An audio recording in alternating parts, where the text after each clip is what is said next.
दुष्यंत नागर जी, क्या सिर्फ अपने आप अपनी नेतागिरी चमकाने का एक ही ऑब्जेक्टिव, एक ही इंटेंशन रह गया है? कभी प्रियंका गांधी वाड्रा एक बैग ले जाती हैं फिलिस्तीन का, अगले दिन बांग्लादेश का, तीसरे दिन उन्हें 1984 राइट्स का दे दिया गया है। एक तरफ ये चल रहा है, दूसरी तरफ राहुल गांधी पर आरोप है धक्का मारने का, और अब महिला सांसद का स्टेटमेंट चिट्ठी में भी लिखा गया है, संसद में खड़े होकर उन्होंने बयान दिया है। एक महिला की बात आप मानने से, बिना इन्वेस्टिगेशन के आप मानने से इनकार कर रहे हैं, ये कहां का जस्टिस है? पहले मैं ये पूछूंगी। और तीसरी बात, ये संभल में अगर सर्वे हो रहा है, सेक्युलरली आज हो गया, तो किसी की चूं नहीं निकले, किसी ने बिजली चोरी पर कुछ नहीं कहा कि वहां क्या चल रहा है, लेकिन बाकी समय अरे भाई सब कुछ खोद रहे हैं, जबकि खुदाई कहीं नहीं हुई। मैं पूछना चाहती हूं, क्या सिर्फ और हर वक्त सिर्फ हम इलेक्शन मोड में रहेंगे, अपीजमेंट पॉलिटिक्स करते रहेंगे, या नेतागिरी चमकाते रहेंगे? देखिए जी, अपीजमेंट पॉलिटिक्स कौन कर रहा है ये तो सब जानते हैं। बहुसंख्यक वर्ग का संतुष्टिकरण करने का प्रयास भारतीय जनता पार्टी करती है। दूसरा, मैं आपके ऑपोजिशन किसका कर रही है? किसी का नहीं करते। तो किसानों की, गरीबों की, बाबा साहब के संविधान को लागू करने की बात करते हैं। कांग्रेस पार्टी क्या कर रही थी? कांग्रेस पार्टी कह रही थी 50% आरक्षण उन गरीब किसानों को दो, ओबीसी वर्ग के, जो मेहनत मशक्कत करके अपना काम करते हैं। अरे सर, उसमें तो सभी लोग आते हैं। सर, मैं किसी के बीच में बोला नहीं। वो कहते हैं भाई कास्ट सेंसस करो, देश का एक्सरे निकालो, कौन गरीब है, कितना पिछड़ा है, शिक्षा में किसका स्तर कहां है। तो मैं समझता नहीं इसमें किसी की अपीजमेंट है। ये तो समग्र एक समाज के एक वर्ग के उत्थान का सिर्फ एक तरीका वो लोग बता रहे हैं। दूसरा, मैं आपके प्रश्न में इनका प्रश्न भी जोड़ना चाहता हूं, जो इंटेंशन पूछ रहे थे। महंगाई खाद्य पदार्थों पर, अन्य सामानों पर ऊपर जा रही है, धक्का मुक्की, बेरोजगारी ऊपर जा रही है, धक्का मुक्की। इसलिए इनको ये सारी ये सब मुद्दे तो आपने पार्लियामेंट में डिस्कस नहीं किए। इनको इसीलिए कर रहे हैं ये लोग। आपने एक भी मैं धक्का मुक्की की बात कर रहा हूं मैडम, ऐसा नोटिस नहीं दिया जिसमें बेरोजगारी, हिंदुस्तान की जिसमें महंगाई, आवाम के सामने, जिसमें कोई भी ऐसा डिबेट मांगा गया हो। 140 करोड़ आवाम के सामने मैं, जो नागालैंड की सांसद है, मेरी सिंपैथी उस महिला के साथ है। लेकिन वीडियो दिखाइए ना, कहां धक्का दिया? वीडियो आप सिर्फ बातें कर रहे हैं यहाँ पे डाइवर्जन के लिए कि बाबा साहब अंबेडकर के अपमान पे बात ना हो, तो बाबा साहब के भारतीय अपमान पे बात होगी और क्षमा मांगना पड़ेगा जिन्होंने अपमानित करने का प्रयास किया है। ये देश का कानून नहीं है। शहजाद भाई, आ रही हूँ आपके पास, लेकिन पहले हर्षवर्धन जी ने हाथ उठाया था। हर्षवर्धन जी, मैं पूछना, आपने बहुत समय के बाद बहुत अच्छे मुद्दे उठाए हैं, तो सवाल के जवाब भी तो। हर्षवर्धन त्रिपाठी जी, महिला सांसद को अब वीडियो दिखाना पड़ेगा ताकि सिंपैथी मिल सके? क्या देश का कानून ये हो चुका है? और कितनी ऐसी कंप्लेंट्स हैं कांग्रेस पार्टी की या विपक्ष की जिन पर इनसे कोई भी प्रूफ एविडेंस नहीं मांग सकता? नवका जी, देखिए, यही एटीट्यूड है जिसकी वजह से कांग्रेस पार्टी से एक के बाद एक महिला नेत्रियां निकलकर चली गई। सूची बड़ी लंबी है। असम की युवा कांग्रेस की अध्यक्ष चली जाती है, केरल की इनकी नेता चली जाती है आरोप लगाकर, छत्तीसगढ़ में राधिका खेड़ा के साथ दुर्व्यवहार हो जाता है, मथुरा उत्तर प्रदेश में प्रियंका चतुर्वेदी, इनकी ऑल इंडिया एआईसीसी की उस वक्त मीडिया की कोऑर्डिनेटर थी, उनका चला जाता है। इस सब के बावजूद न राहुल न प्रियंका को कोई भी उनके साथ कभी खड़े नहीं होते। अब इन सारे लोगों को अब कौन सा वीडियो दिखाना है, क्या करना है, वो ईश्वर जाने। अब ये मसला तो और भी आगे का है। वो ये कह ही नहीं रही है कि उसमें किसी ने आके मुझे धक्का दिया या क्या किया। कम से कम उसको पढ़ लेना चाहिए जो कोन्याक जी ने चिट्ठी लिखी हुई है, उसमें उन्होंने साफ लिखा है कि राहुल गांधी चिल्लाते हुए मेरे पास तक पूरी तरह से और मेरे इतने नजदीक आ गए कि मैं महिला होकर असहज हो गई। अगर ये बात दुष्यंत नागर जी को नहीं पता है और आज के समय में लिबरल खेमे के साथ खड़े हैं, तो कृपा करके कम से कम इसको समझिए, और वो अगर कह रहे हैं तो इतनी विनम्रता होनी चाहिए। देखिए, अब आप चिल्लाने लगे क्योंकि आपको पता चल गया कि आप फंस गए। अभी आप वीडियो मांग रहे थे, उनको अभी आप वीडियो देख रहे थे। लेकिन आप जिस तरीके से एक मिनट, सेक्युलरिज्म की डेफिनेशन जो आप कहें वही चलेगी। अगर किसी महिला को डिस्कम्फर्ट महसूस होता है तो उसकी सर्टिफिकेशन भी विपक्ष करेगी। अगर इस देश में कोई मंदिर है या मस्जिद है उसकी सर्टिफिकेशन भी विपक्ष करेगी। ये विपक्ष ये मोहन भागवत करेंगे, अब मोहन भागवत डिसाइड करेंगे और बीजेपी स्टैंड क्लियर करे मोहन भागवत के साथ या खिलाफ। जब उन्होंने कहा है कि इस तरह से कम्युनल टेंशन बनेगा, शहजाद पूनावाला जी सबका जवाब है। पर विवेक जी आपसे रिक्वेस्ट है कि मैं 20 सेकंड बोलना चाहता हूं। बिल्कुल बोलूंगा, लेकिन इसी मुद्दे पे बोलना मोहन भागवत पे। सर ऐसे तो इसके बाद और बोलिए। आप विवेक श्रीवास्तव जी इधर आ जाइए, मैं पॉलिटिकल एनालिस्ट बन जाती हूँ। आप मेरे प्रश्न का उत्तर 3 सेकंड मैं आ रहा हो हूं, पर Vivek ji please don't disturb. 4 second. Navika ji, जब आजम खान ने रमा देवी जो चेयर पे बैठी थी उनका अपमान किया था, वीडियो था। गायत्री प्रजापति कन्विक्ट हुए, नवाब यादव के ऊपर डीएनए टेस्ट आया, वीडियो और एविडेंस आने के बाद क्या कार्रवाई की इन्होंने? मैं पूछना चाहता हूं, आरजीकर में तो बेटी का बलात्कार हुआ, सुप्रीम कोर्ट ने कहा कि ये ममता बनर्जी की सरकार क्या कर रही है, क्या स्टैंड लिया इन्होंने? स्वाति मालीवाल का वीडियो था, जब वीडियो था भी तब भी आपने महिला पे सवाल किया और आज महिला बोल रही है तो उनके ऊपर मोहन भागवत का सवाल पूछा तो उस पर भी जवाब दिया। फिर मैं विवेक साइलेंस आपके पास आ रही हूं। मोहन भागवत पे भी मैंने कहा था मोहन भागवत एक सेकंड, पहले तो मुझे इतनी खुशी है, सुनिए एक सेकंड, अरे भाई मैं जवाब दूं, कोई भी अरे जवाब तो दूं, बर्दाश्त नहीं करेगा। जवाब दूं, माफी मांगते हो नहीं? जवाब दूं या ना दूं? अम्बेडकर साहब का विवेक जी जवाब दूं आपका क्या? उसकी माफी मांगते हो या नहीं माफी मांगो? आप बोलो उनको पहले। माफी नहीं मांगेंगे। एक तो मेरे कानों के लिए इतना मधुर संगीत की तरह है कि जो लोग कल तक आरएसएस को कोसते थे आज सरसंघचालक जी के बयान को इतने इंपॉर्टेंस दे रहे हैं, तो ये अच्छी बात है। ये अच्छी बात है। पूरी बात हो जाने दो, पूरी बात हो जाने दो। हर स्टेटमेंट में शो के शुरू में कहा, अरे सुनिए, कि यही हमारा स्टैंड है। फिर से बोल रहा हूँ, क्या बात कर रहे हो? आदरणीय हिंदू राष्ट्र बनाने की बात नहीं, मैं मैडम से बात कर रहा हूँ। क्या फिर इनकी बात प्रश्न पूछिए ना इनसे। आप उनकी बात ये सुनिए इतने ना, दिन तक हिंदू राष्ट्र बनाने के लिए क्या कह रहे थे?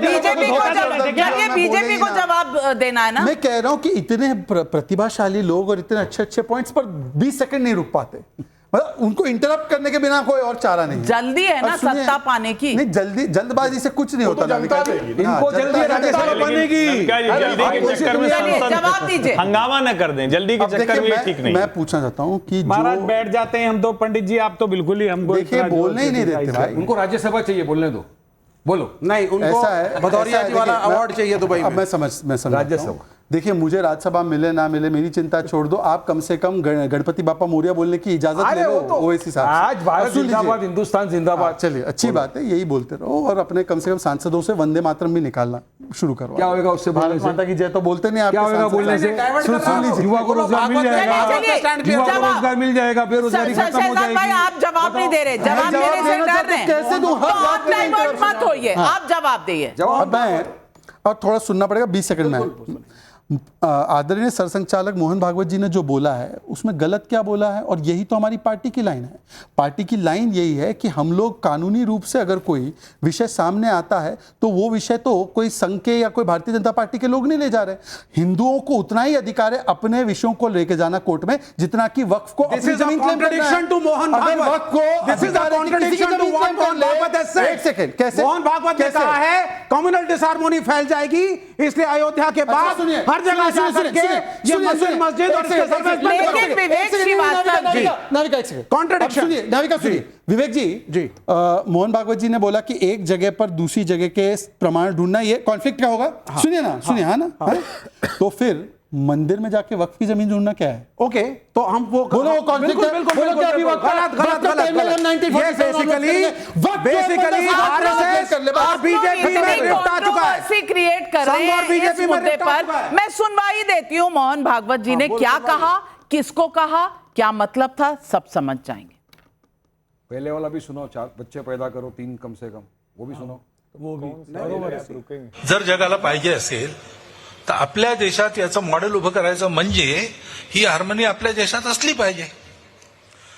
श्रद्धेचा आदर, त्यामुळे राम मंदिर झालं पाहिजे, ते होत आहे. हिंदूंची श्रद्धा असताना हिंदूंना वाटतं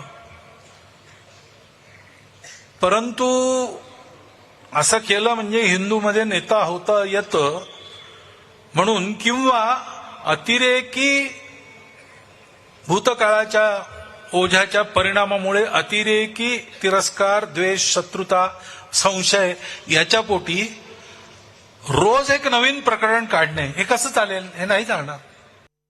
आप में से मराठी कितने लोग? हमने ट्रांसलेशन पढ़ लिया, हमने ट्रांसलेशन पढ़ लिया, मुझे भी आती है। हमने ट्रांसलेशन पढ़ लिया। लेकिन आपने सुन लिया और उन्होंने लोगों को कहा। लेकिन शहजाद जो कह रहे हैं वो भी सही है। नहीं कह रहे। अगर किसी के दिमाग, एक मिनट, ये कानून, जिस कानून और जिस संविधान की आप बात करते हैं वो सबको ये अधिकार देता है कि अगर कोई प्रश्न उन्हें डिस्टर्ब कर रहा है तो वो एक कानूनी प्रक्रिया के तहत कोर्ट जा सके। मोहन भागवत ने कहा है 1991 का प्लेसेस ऑफ वर्शिप एक्ट है, वो रहेगा। आप कोर्ट पहुंचे प्लेसेस ऑफ वर्शिप एक्ट के खिलाफ, नहीं, ये ऐसा झूठ मत बोलिए विवेक जी। बीजेपी और संघ में रिफ्ट बड़ा क्लियर है, एक्सक्लूडेड है, संचालक कुछ और कह रहे हैं, भाजपा का नेतृत्व कुछ और कह रहा है। झूठ मत बोलिए, लिखा हुआ है और मैं वो स्क्रीन पर चल रहा है। लेकिन विवेक साइलस जी, संभल क्या अब जरिया हो गया है सिर्फ नेतागिरी चमकाने का? क्योंकि सवाल ये उठता है कि संसद में राहुल गांधी हीरो हैं तो फिर अखिलेश यादव को संभल से हीरो बनना है।